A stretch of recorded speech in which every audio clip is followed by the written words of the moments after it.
What do you get when Samsung decides to throw almost everything, as well as the kitchen sink, into a phone?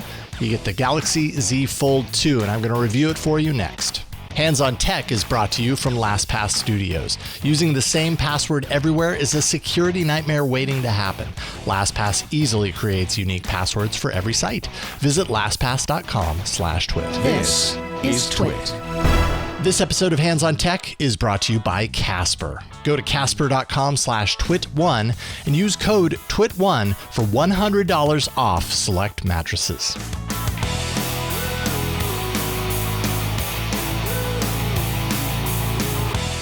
Hello, welcome to Hands on Tech. I'm Jason Howell, and I'm pretty happy because after many months of sitting out of the foldable game, not actually having the ability to play around with any of the big flashy foldables on the market, finally got time with the Samsung Galaxy Z Fold 2, which is an interesting phone coming right now. Samsung really is a pro when it comes to redemption stories. If you remember, the Note 7 a few years back was plagued with explosive batteries. Ultimately, they ended up recalling it a couple of times and eventually ended up canceling the device, recalling everything, and just waiting for the S8 to come out as the redemption story, which it truly was. People got over it. The S8 was amazing. Everybody kind of forgot about that big thing, that big blow up, literally, that was the Note 7. So then last year, Samsung released the Galaxy Fold, and it was its first foldable.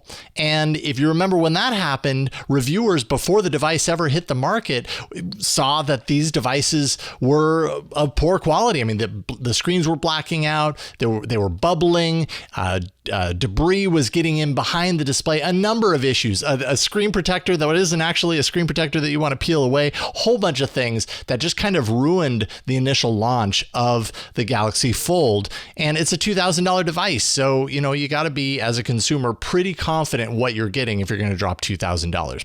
Well, now we have the Z Fold 2, which is the kind of the next step of the Galaxy Fold from last year. We also had the Z Flip earlier, and that showed that Samsung's learned some lessons. But what have they done to the Z Fold 2? What have they done to the Galaxy Fold experience to really take care of those shortcomings from last year and make a device that is worth its $2,000 price tag? Well, I'm going to dive into it and show you what I think. This is my review of the Z Fold 2.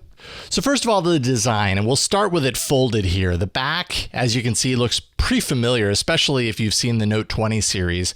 Same styling there, similar chrome colored design, of course, a glass backing, very impressive looking rectangular camera bump. Everything looks really nice and symmetrical. Speaker grills on the top and the bottom, which actually sound pretty stunning. I have to say, for little phone speakers, they're very clear and very loud. Volume rocker on the side, and below the volume rocker is the power button. This actually doubles as the fingerprint sensor, which personally I found to be pretty good, though not as dependable as a full-size sensor placed on the back. Sometimes I had to scan it 2, 3, 4 times just to get it right. Definitely preferred, however, over an in-display fingerprint sensor. Now, over on the front is a 6.2-inch AMOLED display with a very tall 25:9 aspect ratio. Now, this is definitely an upgrade from the Galaxy Fold's awkward and, I felt, asymmetrical cover display that reportedly made it unusable in many situations. Here, the display is perfectly functional, I'd say in most cases, though if you're punching out a long diatribe on an email or whatever on that squished keyboard, you might find a challenge. I definitely encountered many fat finger misspellings that way, but I definitely adjusted over time, thankfully. But everything looks really great. It's a nice front display. It allows you to do most of the things that you do just on your phone display. It's sharp, 386 pixels per inch, so I really like it. Now, over on the left side is the updated hinge system. And to the eyes, I have to say, the hinge, it's a solid piece of hardware. Really impressive what Samsung has done here. In use, it's just kind of mesmerizing to use. Like there have been many times where I'm just unfolding and folding the device just to watch the hinge in action. Everything feels incredibly sturdy, methodically crafted. Of course, a lot of those lessons were learned from the failures of the hinge system on the Galaxy Fold last year. Not to mention, Samsung employed new techniques to keep foreign particles from entering in through the hinge system like they did last time. And that would totally ruin your day if it gets behind the display. So it's tight enough to stay put at literally any angle that you wish. So if you want to prop this up or lay it down flat or any in between, it's going to stay there. And it's satisfying to snap close when you're all done. Now, as for the weight, I gotta say, as far as the Z Fold 2 is concerned, this sucker is heavy and it's thick. Like definitely thicker than your average smartphone. So it's not nearly as pocketable as you might expect or hope it to be. And the weight, I just feel like ends up being a bit of a factor only from the perspective of the fact that this is a lot of glass and it kind of feels like a delicate brick.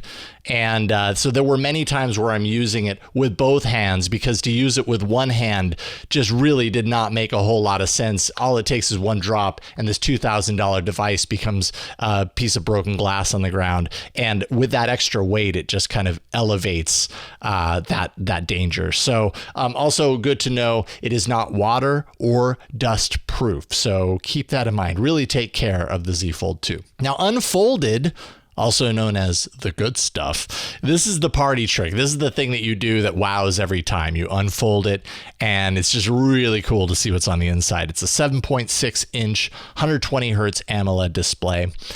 Actually, the refresh does automatically shift from reported 11 hertz up to 120 hertz. It depends on the content. It's something that I never noticed. I never looked at it and thought, wow, it's refreshing a lot slower. It always looks smooth. Everything just looks nice on this display. Really impressive. It does resemble a miniature tablet screen in use. And that's kind of the goal here, is that you can unfold it out into a tablet-sized form factor. The display is slightly sharper than what you get on the cover display. And having never used a foldable before, I have to say I was a little concerned about the kind of different approach on the display material. It's kind of cushiony, has a little bit of a tacky feel to it on the internal display. It's a soft touch display, and to a certain degree, it kind of reminds me of the resistive touch displays of days of yore. Even the plastic sheet over the top of the thin layer of glass kind of looks like a screen protector, but it is a screen protector, but it's not one meant to be peeled off, so you got to leave it on there. And yes, there is a fold crease down the center. So these were things that concern me a little bit, but I mean, in day-to-day use, not at all. Like I got over it very quick. Really nice to use that internal display. It didn't feel cheap in any way. I don't even really see the crease because I'm usually looking at it dead on. So I really think that it worked out well.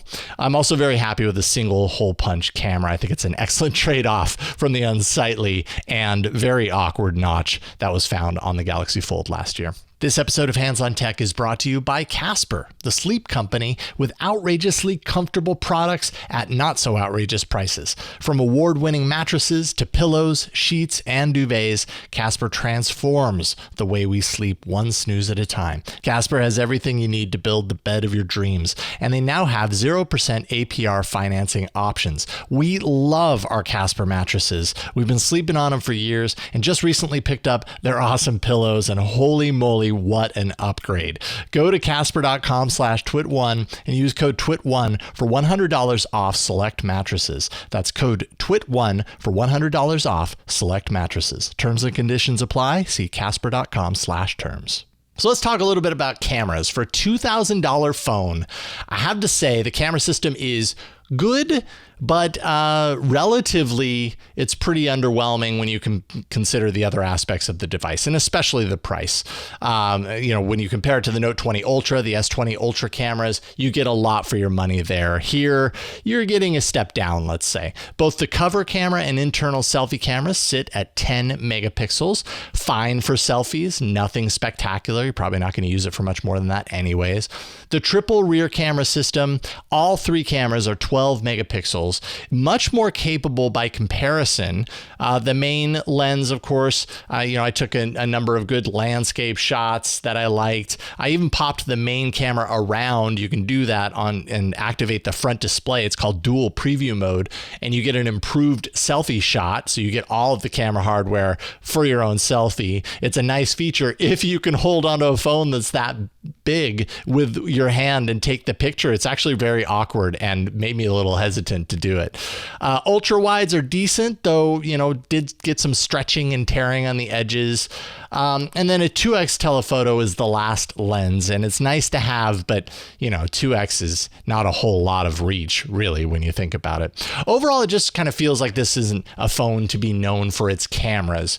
So don't expect the best there, but what you get is totally serviceable. Now inside, you've got a Snapdragon 865 with a Snapdragon X55 modem, so you do have 5G support here. 12 gigs of RAM, which comes in handy with multitasking, which I'm going to get to in a second.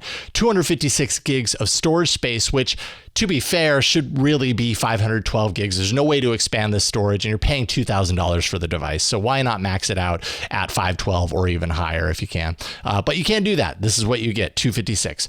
All of this keeps the device, however, cruising along nicely. I never felt like this was a slow device, and it definitely supports the extra software hooks of that Samsung is putting into the Z Fold 2. So let's talk about software a little bit. One UI, it's based on Android 10 for now. Of course, Android 11 is going to be upgraded on the device at some point. Software-wise, there's just a lot of control over how to use the screen real estate to your advantage, and that's kind of the exciting aspect of the Z Fold 2. Opening one app on the inside and then having it open out to the cover screen, if you have that activated for certain apps, is a nice kind of transitional feature.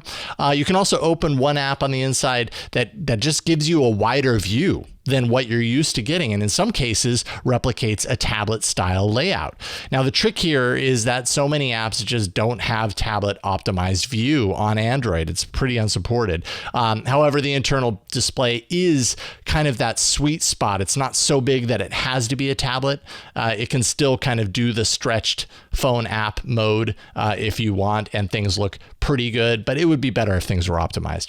Multitasking. This is one of the key features, I would say, of the Z Fold 2. This is one of the reasons why you might want to do it. On mobile, normally multitasking has been kind of an iffy proposition for me, but I'm happy to say here it's super enjoyable. You can drag an app into the view on that main unfolded display, and then you can drag another app onto a portion of the display, and then they share space. So now you've got the screen split into two. You can even do it a third time even. So split one of those halves in half again, and you can just use your imagination. The sky's the limit. You can save app pairs. So it's two apps paired together. You just tap that and boom, it opens them up seamlessly together. Really nice for multitasking. It's not slow at all, and you can jump between those windows.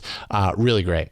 Foldable display also offers something called Flex mode, which organizes supported app content between upper and lower halves of the internal display.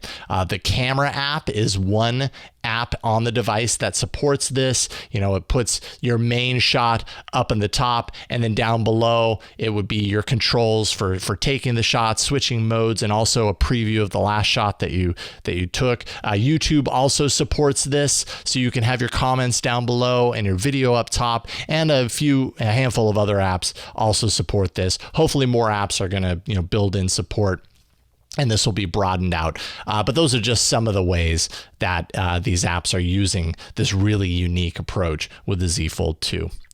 So final thoughts, it might be easy to see the Fold 2 with its crazy tricks and its pretty astronomical price and think that it's a phone that has its identity really tied to a gimmick or some sort of gimmick. But the amount of thought I feel that Samsung has put into the multitasking use case of the Z Fold 2 really justifies what they're doing here. I don't know if it necessarily justifies the $2,000 price tag yet, but it's pretty phenomenal. Galaxy Z Fold 2, I'm really impressed with what it does and what it does right. It feels futuristic.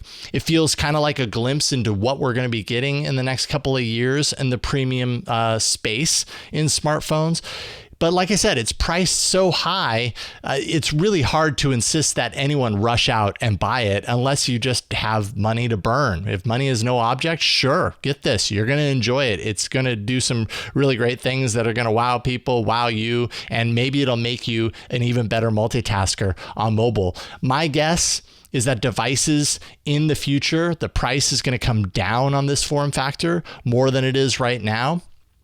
And I mean, what does that mean? That means that the Fold and the Fold 2, the Z Fold 2 is really helping to pave the way for the future of smartphone design. And it really feels that way when I use it. And so the Z Fold 2 is definitely worth checking out. But ask yourself, do I have $2,000 to spend on a smartphone? And if you do, maybe you want to pick up the Z Fold 2 for yourself.